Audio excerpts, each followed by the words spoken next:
Hey, Tom, when we're listing a house, how do we vet the buyers who are making offers? Great question, Joanne.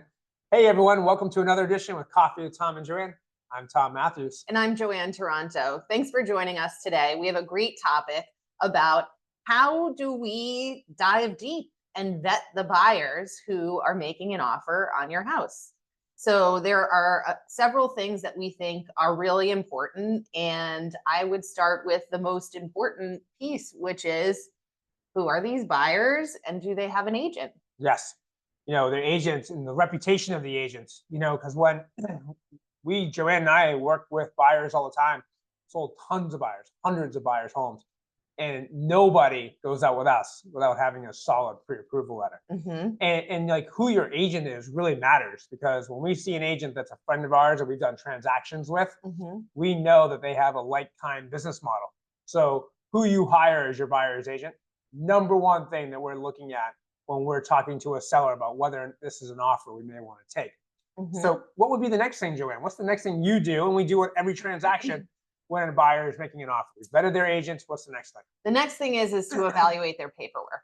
Okay. And the most important thing on the paperwork is their pre-approval letter. Yes. Are they pre-qualified? Pre-qualified is different from pre-approved.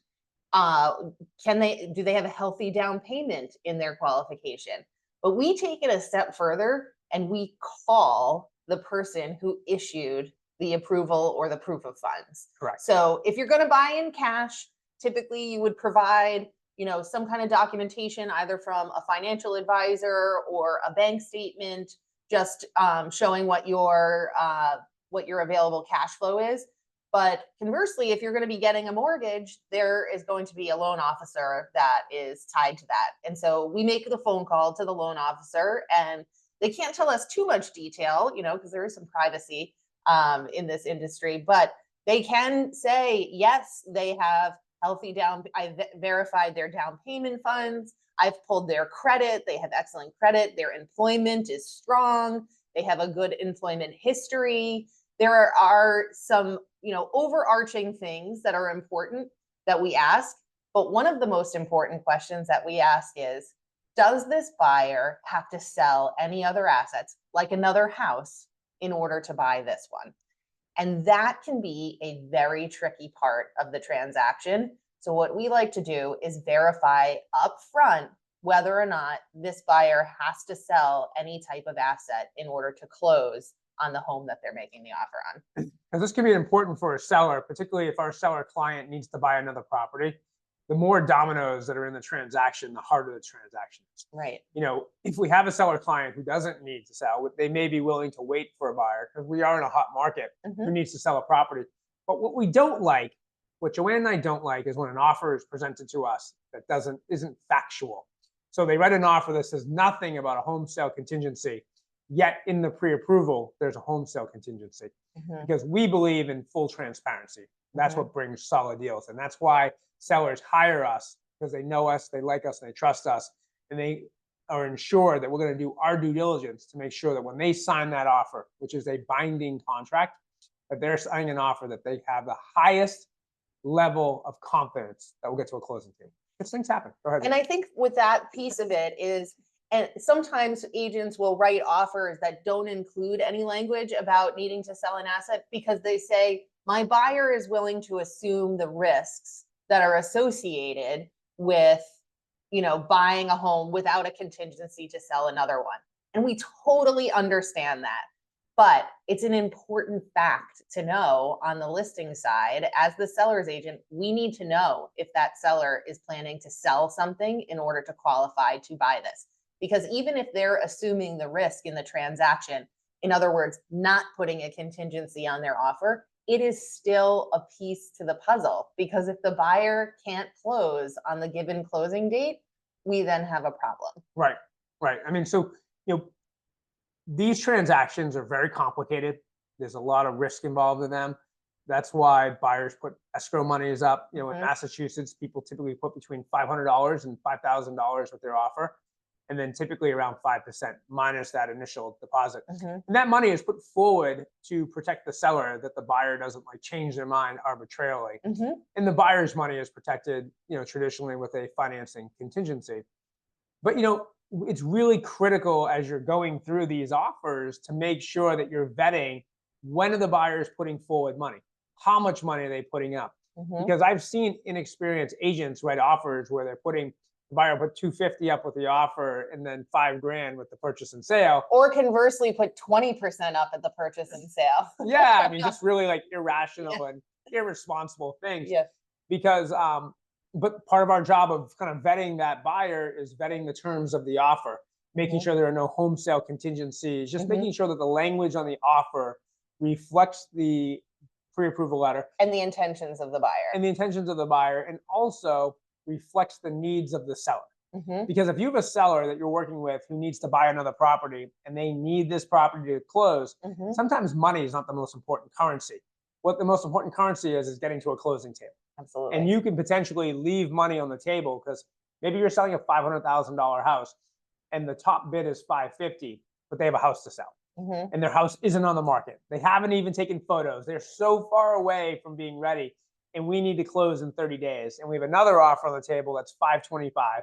They're putting 20% down. They're living with their parents and they're ready to go. Mhm. In that case, a seller may elect to take less money because they're guaranteed to close. Mhm. Yes, that 25,000 would be awesome, but not losing their house or deposit is more important, because there are so many facets of these Yeah. transactions that if you don't have the experience, you just don't understand. I mean, Joanne and I have sold close to 700 properties. We have experience with all of these multifaceted transactions, and we can bring that to our seller clients. Yeah. And so in the market that we're in right now, there's actually one more step that we can do as listing agents in vetting the buyer profile is finding out if they have gone through underwriting. So this is a newer process that has emerged with a more competitive market and a lower inventory environment. And what it means is that buyers right now, if they commit to their lender early on before they've secured an accepted offer, if they make the commitment to go with a particular lender, they can do what's called a pre-commitment. And that pre-commitment, it takes all of their documentation, their pay stubs, their W-2s, all of that stuff goes in, goes through underwriting. They do verification of employment, assets, liabilities, and the totality of your loan or the buyer's loan is completed. And all they have to do by the point they've made the offer is plug in an address and a price. And so when buyers go through the trouble of going through that pre-commitment process, it's an important piece because they, at that point, if they're comfortable, could waive their financing contingency. And this is another place where, as a listing agent, if somebody has waived their financing contingency, it is super important to know, is this cash coming from a bank account or is this a mortgage coming from a lender? Either way, it's non-contingent, but for the seller, it matters because clearly there is less risk with somebody who has the money sitting in the bank already. Right, versus a finance. Now, the risk to the buyer, if you're writing an offer without a financing contingency, is you have no protection on your money.